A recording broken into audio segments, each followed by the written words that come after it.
They send our children to Syria.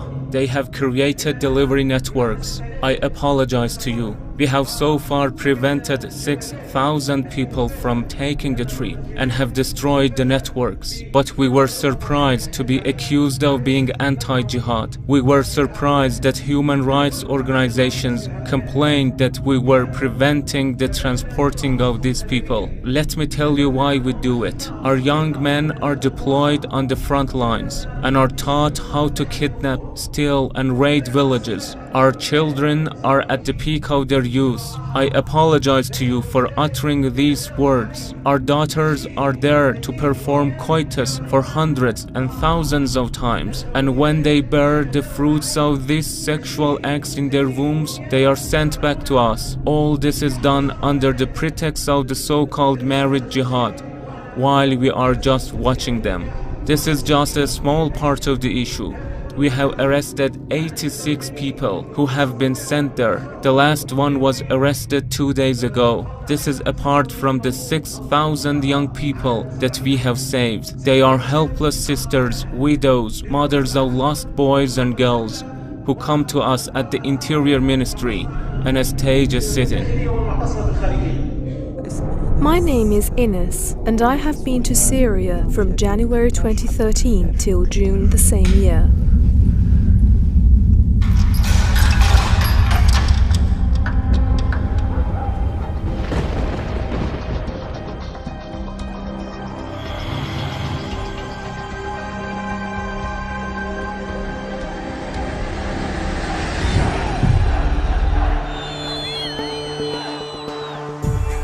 Tunisia, where the Islamic awakening first arose, is a world away from extremism of any kind.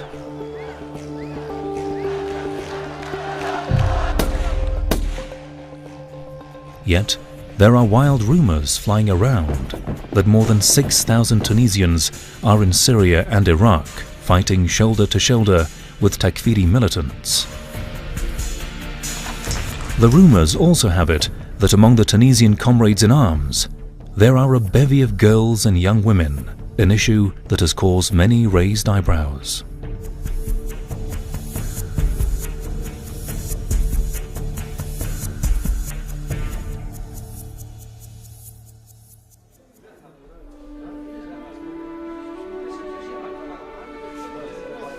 At the Islamic Association of Dar al-Hadith, Sheikh Farid al-Beji is refuting Takfirism, an unorthodox belief that classifies all non-practicing Muslims as kafirs or infidels.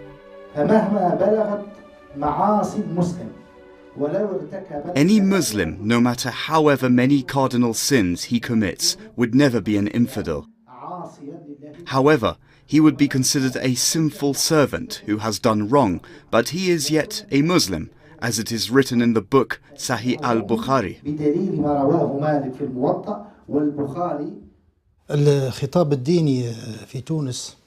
Religious speeches in Tunisia, particularly after the revolution, have been plagued by some sort of tension which has resulted from the public disorder and lawlessness that came with the revolution. Not to forget that Wahhabis have entered and travelled across the country. Many of their speakers and recruiters took over the pulpits of mosques and some other media. Unfortunately, at the beginning of their political activities, they gained this coverage that enabled them to build these instigating communities to recruit and send our youth, both girls and boys, to the war in Syria. They left to fight in Syria.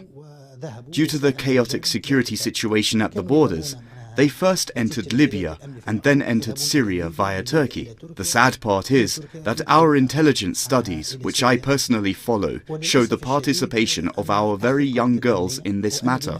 Most of them set off on this path accompanied by their brothers or husbands. The majority of them are not alone on this path. The number of young women who were by themselves was very small. They go there with only one intention in mind: to get married legally and lawfully. But when heavy fighting takes place and lives are lost, they don't let women stay widows. They don't even let them pass their Edda period before remarrying them to another fighter. Therefore, they don't even observe religious rules and regulations and have changed them according to their whims. They would tell our girls that their participations in such marriages is an honor for them and that it is a great opportunity for them to get married to Takfiri militants. They were told that this way they could participate in Syria's fighting. They addressed both young men and women as their audience, since in this matter they claim to have faith in equality of the sexes. They distort fatwas and religious orders according to their interests. As we have repeatedly put it, and I reiterate it here again, the Arab world and Syrian nation are paying a hefty price. Also, such massacres and infighting would make us forget the main issue, which is the matter of Palestine.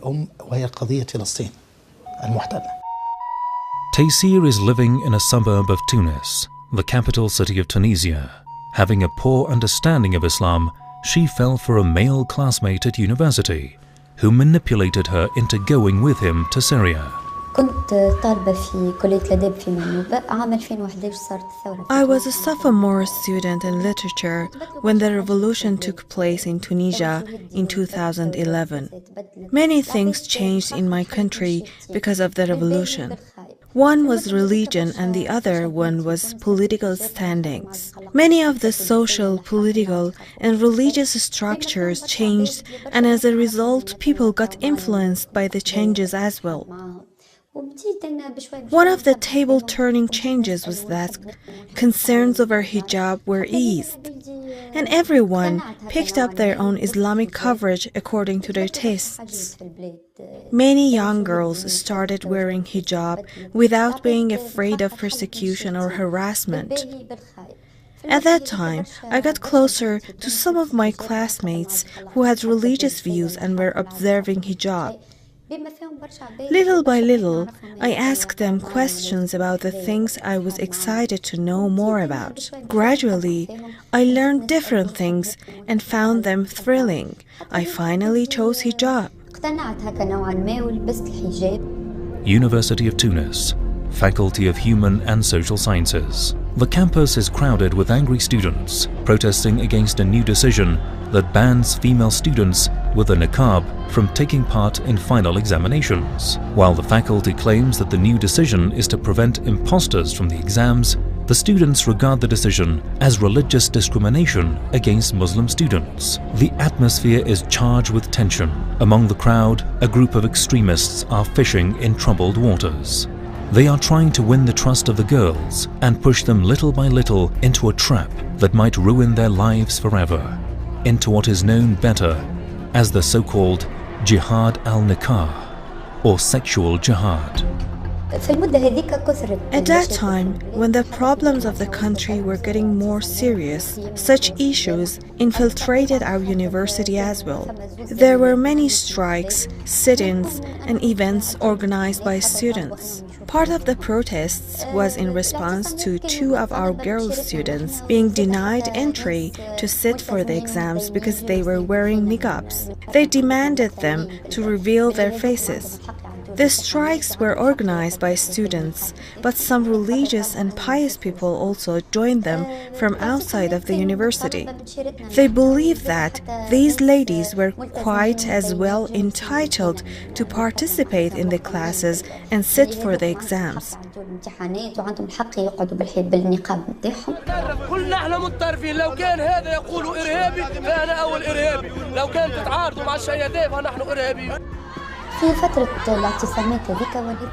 During the strikes, I got much closer to pious people and established strong rapport with them. We got closer to each other and held religious classes on religious principles, Sharia, the Holy Quran, and the Sunnah. This way, we quenched our thirst for Islamic knowledge. After a while, I met one of my classmates who would usually teach us religious studies. He was seemingly pious, modern intellectual, who was aware of the politics and social issues and enjoyed a high standard of civilities. He would constantly teach us new things and would provide us with easy books and passages so that we could broaden the horizon of our religious knowledge. That was particularly useful for me, who even after donning hijab still didn't have a comprehensive grasp on religion. The Islamic awakening in Tunisia had fired young people's enthusiasm for Islam. But the downside was that some extremist groups could recruit their forces all in the name of pure religion. The most important hadith that we would hear at those times were the ones by the Prophet, peace be upon him. There is this one in which he says that my nation divides into 70 sects, of whom all but one will enter the fire. I used to think that we were that one righteous sect, because we were the only sect who had followed the right successor and thus was the only one immune from the fire of hell. The fiery rhetoric of Wahhabism appealed to a wide audience, most of them with little or no knowledge of Islam and Islamic teachings. The speeches aimed mainly to brainwash young people. Today, I know the true meaning of Wahhabism and Salafism. At that time, we were under the illusion that we were right and that we would all go to heaven and that all those who opposed us were infidels and simply did not follow Islam.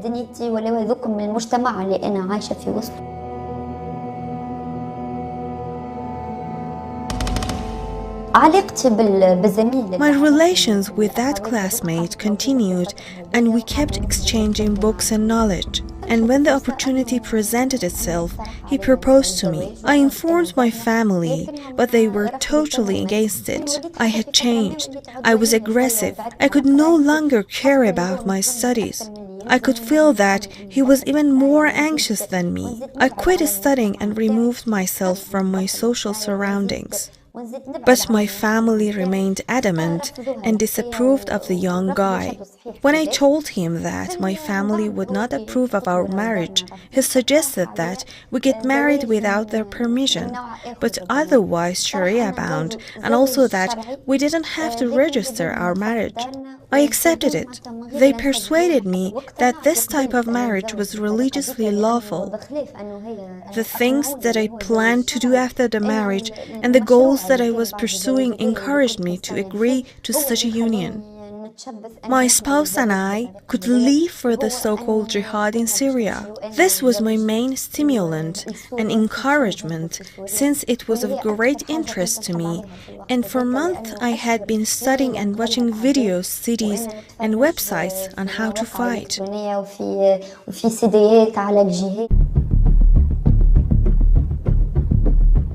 To encourage more and more people to join them in Iraq and Syria, the extremist groups didn't confine themselves to speeches. They've been uploading countless promotional videos about their terrorist activities, all under the cloak of Islam and jihad. To justify their heinous crimes, they offer an unorthodox interpretation of Islamic texts in a way that suits their inhumane actions.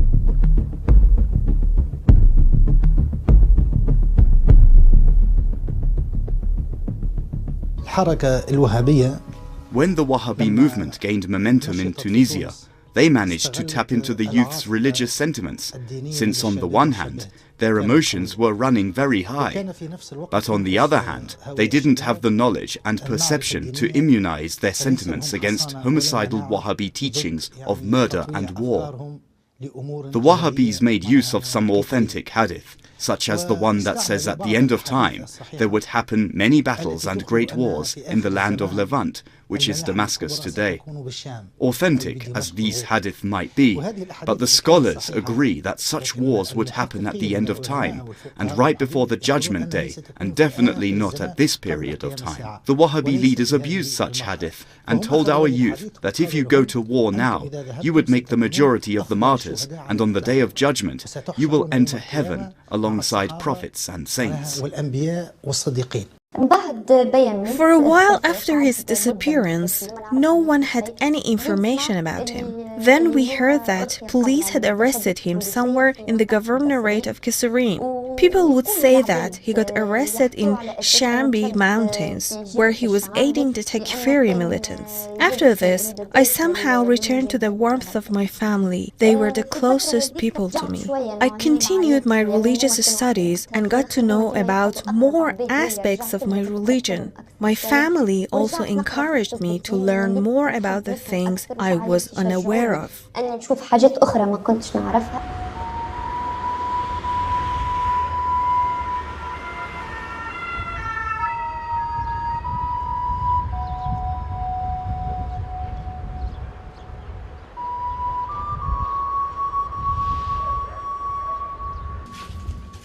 In the end, Taysir's parents introduced their daughter to Islamic scholars, who helped her have a better understanding of Islam. On the other hand, Amini was deprived of such a chance because her family were not aware of what was going on.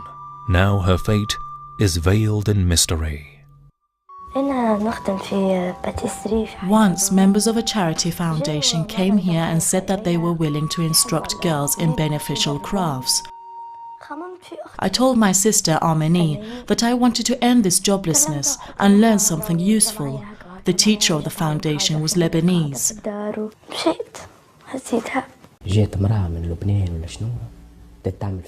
A female Lebanese teacher had come here. She wanted to teach girls beneficial things. They had told everyone to ask their sisters and relatives to join them in the classes.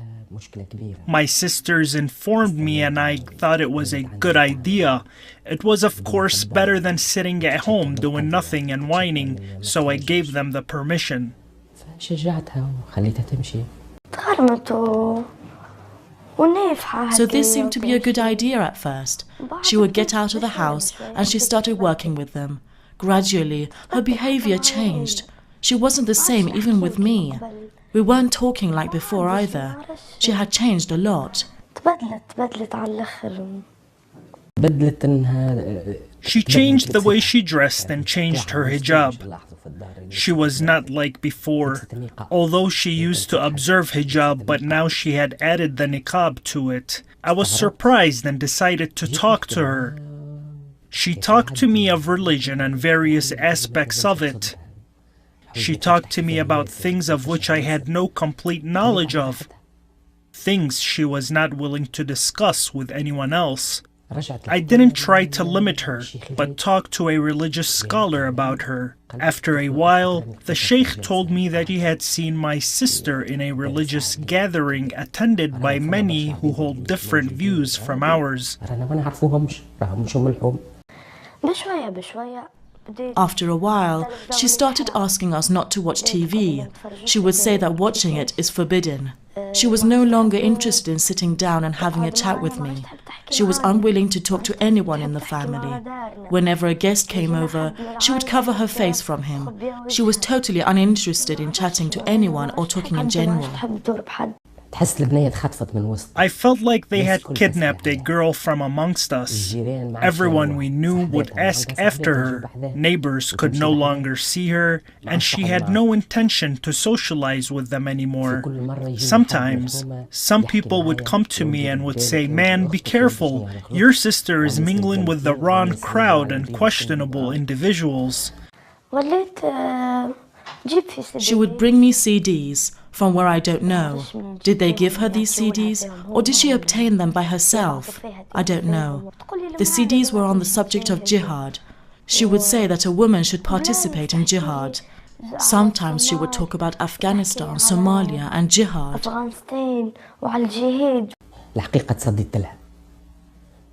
Well, in fact, I should say I stood up against her and told her that this had to stop. I forbade her to leave the house, but the result was that after a few days, we could no longer find the girl.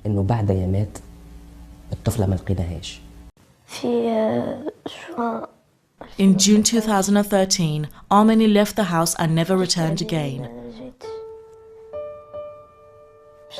We didn't find her.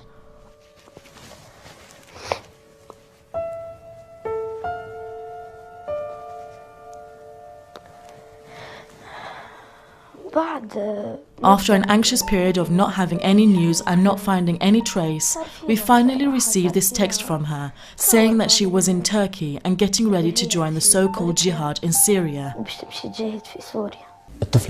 I could never ever believe that my little sister would one day do such a thing. She was raised in the warmth of a big family. We were both raised with the same standards and the same culture, but we didn't know her. We could no longer recognize our little sister. She was like a daughter to me. She would never do anything without telling me, even the smallest things like leaving the house. She would let me know. But suddenly, we're utterly surprised by her travel to a foreign country. This is just beyond me.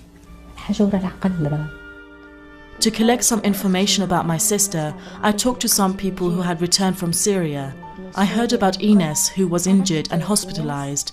I went to visit her in the hospital. She was in a pathetic condition.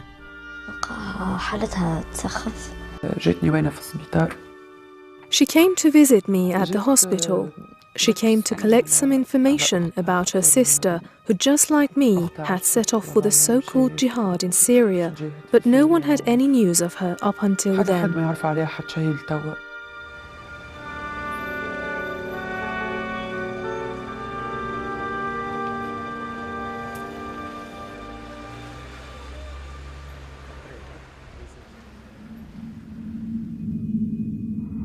Ines, a Tunisian woman, was living a normal life when her husband converted to Wahhabism.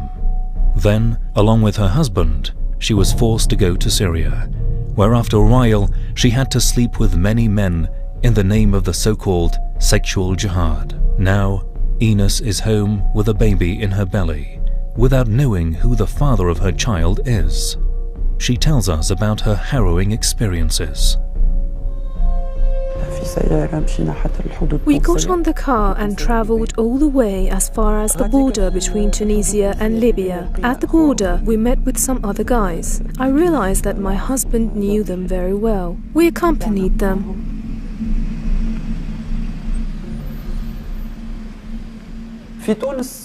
In Tunisia, things were normal because I knew the guys who were there.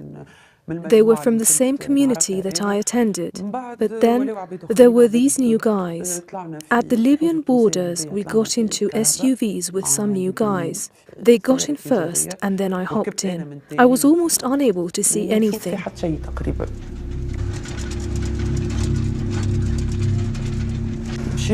We followed the borders all the way up till Benghazi port.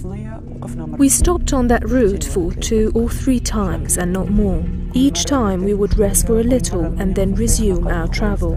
At each stop, we would be met by some guys who were waiting for us. They would welcome us. In Libya, I felt neither worries nor any pressures that came with a warring situation. It could be because of the fact that I was placed at the very back of the car and I had no understanding of what went on outside. The other reason was that each of our stops was at a perfectly chosen locale where things were calm and peaceful.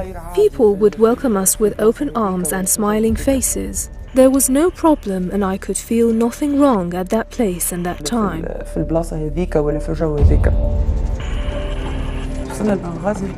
When we arrived in Benghazi, I was met with another situation.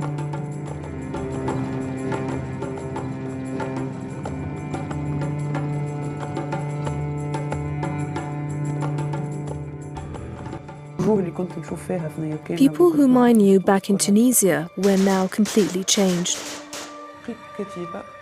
I was now faced with a fully armed regiment. A full regiment who were waiting for only 2 women.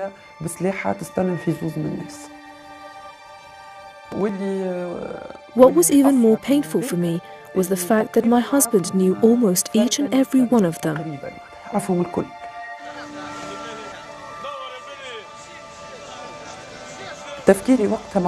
In those moments, my mind was incapable of analyzing that this was a full and complete network. I was terrified. I was even scared of my husband. My faith had been in God and in my husband, but now I was afraid of him, since I could not believe that he had relations with Takfiri militants.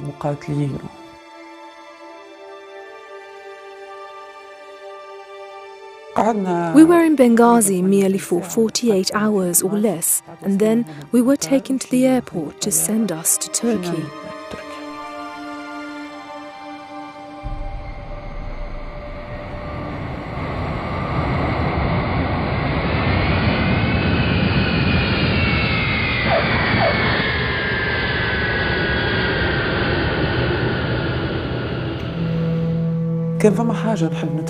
The only thing that I would like to remember from after leaving Tunisia and before entering Syria is the time that I spent in Istanbul.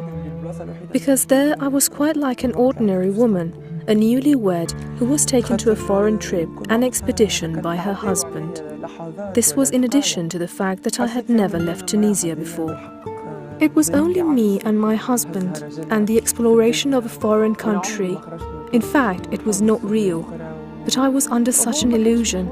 I had no idea of what was lying in wait for me.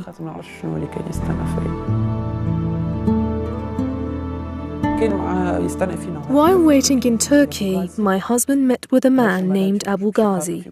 He met with him again and again, and each time I did not accompany him. They would talk and I had no idea about what. Of the 48 hours we waited in Turkey, only 3 were spent exploring the city.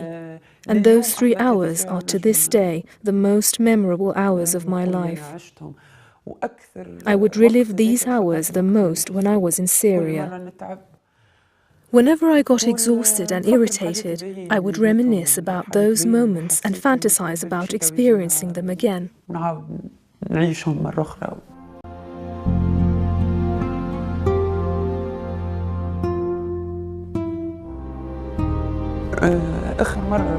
The last time I met Abu Ghazi was the last time I saw Istanbul. That meeting was close to the borders. I would say close because I did not have clear information. They would lead me and I would follow. Abu Ghazi was leading a group of different nationalities who were all heading to Syria. They brought a small truck and we all got on. Men from the front and women from the back. I can say that this was the last time I saw Istanbul and the sun before reaching Syria.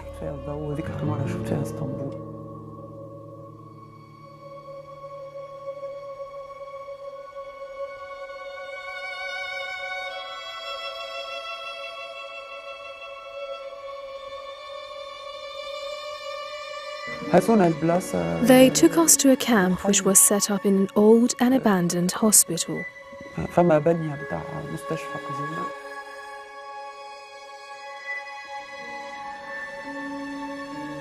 This place was for the militants and their wives. The place was like a township and women were divided into groups, but I had no information of the regimentation and accommodation of the men.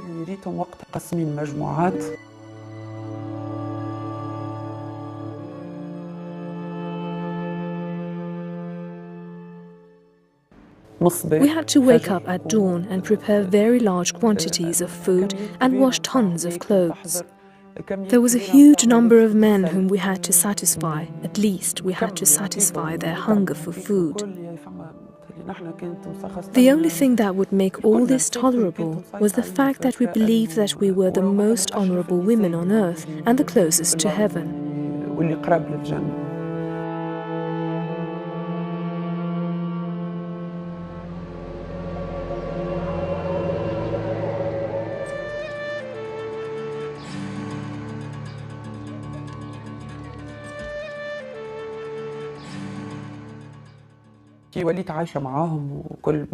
I kept on living there, and because of the sort of life that I had in the camp and the relationships that I had made with other women there, I gradually discovered that many of the women there who had lost their husbands were remarried to other militants. I talked to one of them who had this happen to her. She told me that the militants would go from one place to another. They would go from Idlib to Damascus to Qusayr, and they don't take their spouses with themselves because they'd be a burden. The men had to fight and couldn't take care of their wives. Then, in that moment, I realized that upon their deployment to another front, the militants would divorce their wives and would marry new women in their new place of deployment.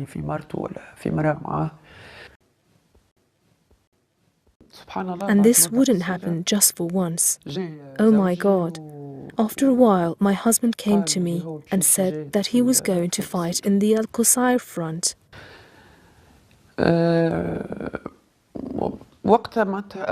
My heart dropped. I was hoping that he wouldn't divorce me.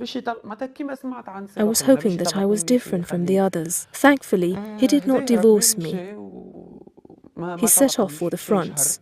The women didn't leave me on my own and helped me through it all, thanks to God. But after a month, he came back, and he came back with only one intention. He divorced me and left, and I never heard of him again. Some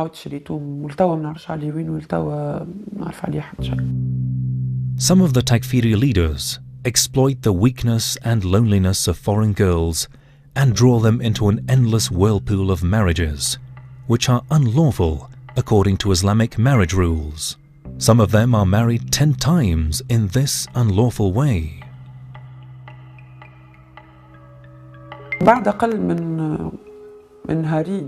After only 2 days of my divorce, one of the commanders came to me and asked me to marry him. Only after 2 days after my divorce.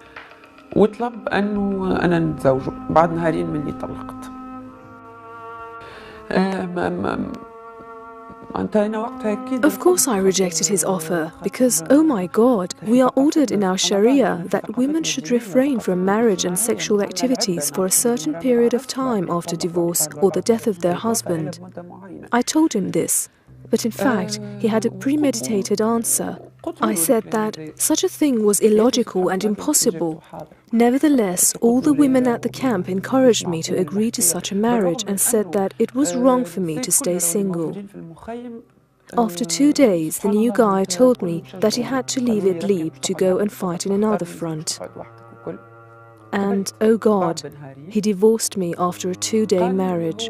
After the passage of a few days after my second divorce, I noticed that my second husband had not left Idlib. Through the women and their husbands, I realized that he was still in Idlib.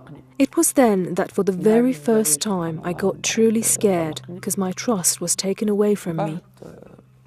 I could no longer trust the people around me. I realized that I was completely alone. They were the absolute rulers of everything. Besides, I was merely a foreigner in that war camp. They would control all the aid routes and even the citizens, let alone the militants. Everything was under their absolute power and control. I could see no solution in front of me. How and from where could I leave? I did not even have a vehicle to leave. I had gone under a roof from which there was no escape. In fact, I could see myself stuck in a whirlpool. I had no other options but to give in to the situation.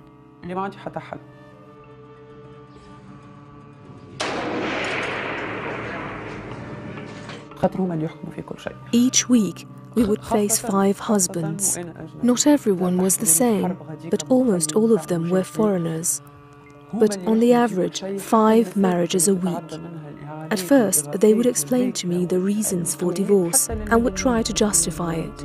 But after a while, when they saw that I had given up, they would no longer even bother to explain.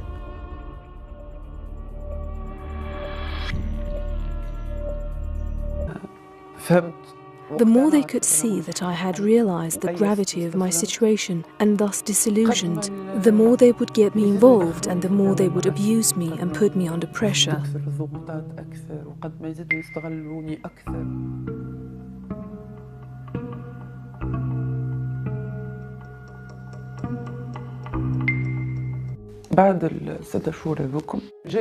Then came a time when they started to see me as a burden, and it was when I got pregnant. Then they told me that I could leave if I wanted to. They picked me up in a car with the militants and then abandoned me 1 kilometer to borders.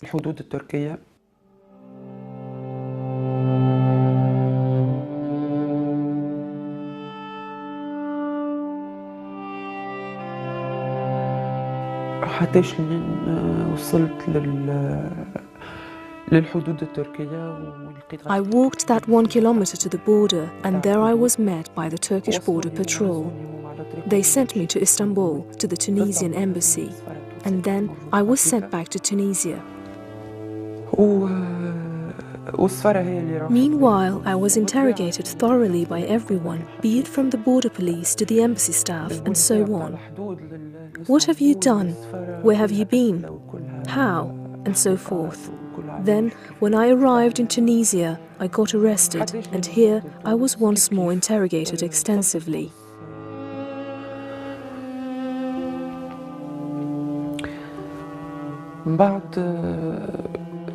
Upon realizing that I was pregnant, I was sent to hospital for medical exams.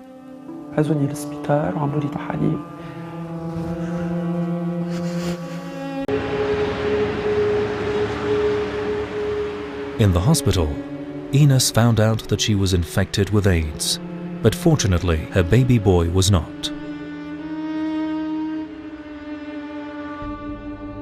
The poor girl was so frail and could not even talk. We went to visit her many times. We tried to get her out of there. We tried to change her mood or at least help her. I am a simple super at an apartment building, so I am of few means and did not have much money to help her. So I tried to help her through the people I knew. I tried to find her a job. Her sister would take her out.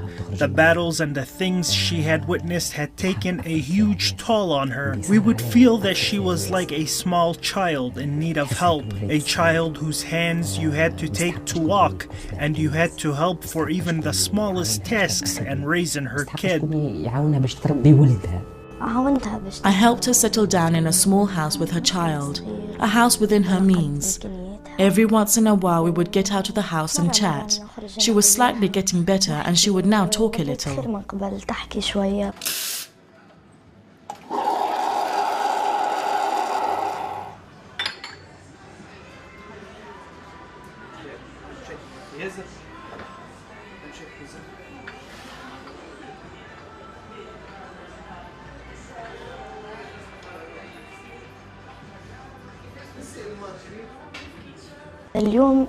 Today, I felt that Ines is a human being again and that she's capable of talking and conversing with others one more time. She can now stand on her own feet. Thanks to God, she is back to life.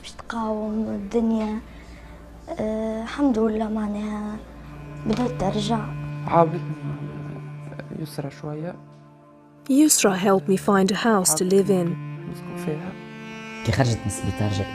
After her discharge from the hospital, she stayed with us for a while until we managed to get her a house and a job to look after herself. We would leave every morning together and would come back in the evening together. I could not leave her on her own. She was really scared.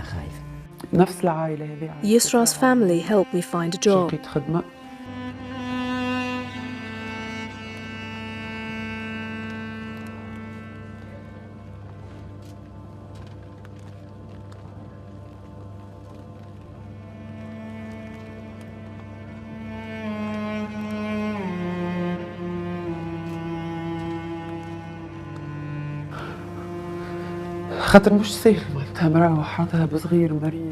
A lonely mother with a sick child to look after. A sick child who doesn't even have birth certificate. I work as a housekeeper in-house. When I look at myself, I wonder where I was and where I am now. A university student who was waiting for a bright future back then, and now a lonely mother of a sick child who has to work in people's houses. No family, no support.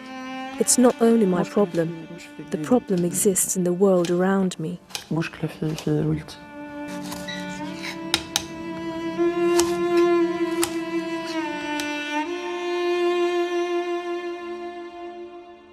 نحن قلنا هذا ما يسمى بنكاح We said before that what has come to be known as the so-called jihad marriage is religiously and legally forbidden and unlawful. It is so wrong for a woman to have intercourse with 10 men in 4 months, and it is in fact fornication and forbidden. Oh, God forbid. The government was really disorganized at that time.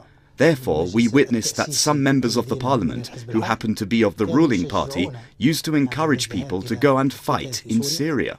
The head of the ruling party, enjoying the support of different parties and committees, supported the sending of our people there.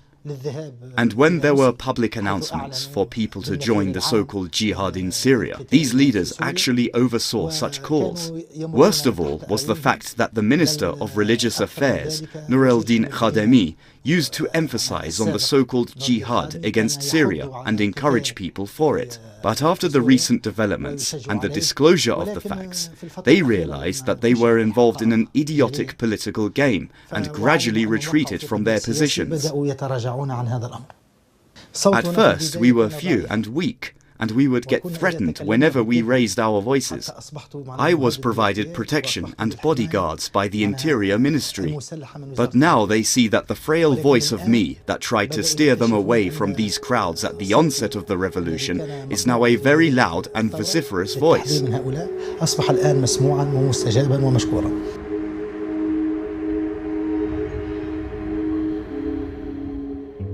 Some Muslims fail to differentiate between Takfiri's unorthodox interpretation of Islam, which is a world away from true Islamic teachings that preach love and mercy. They are most likely to find themselves in a merciless trap, just like those Tunisian girls did.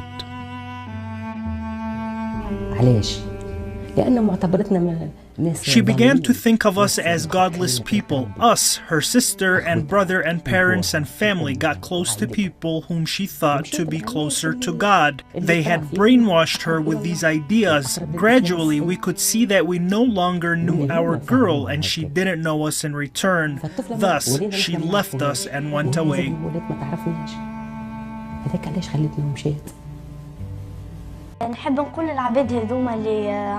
I want to tell those who have inflicted this misery upon my sister, Ines, and girls like her, that this is not jihad and this is not Islam, that you are destroying lands and their people.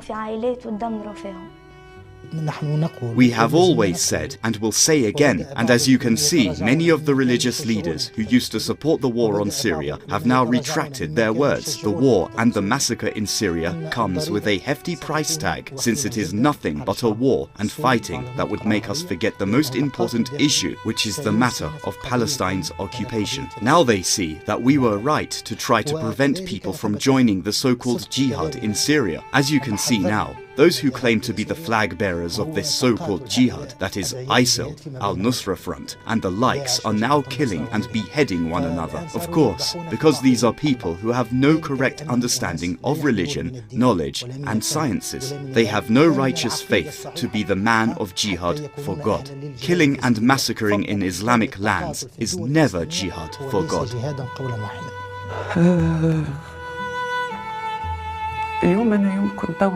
Today I have become a tolerant and patient person, and I thank God for the patience that He has bestowed upon His servants.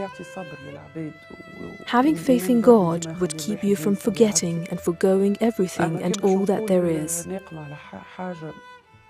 I would say now that I have no hatred of anything. I don't hate the niqab or the religion, God forbid. Never. I might hold hatred towards some people, but definitely not towards God and His servants. I only hate the people and the situations that inflicted such a pain upon me and forced me and my child to be in such a misery. If it had not been for the grace of God and that pious servant of His, I might have never left that awful place and have not returned to my country and would have had an unknown future. Anyhow, I wish they could know the God I know and had real faith in him, so that then they would possibly refrain from doing such horror to me and people like me. ما عملوش فيا هكا، ما عملوش في غيري زاد هكا.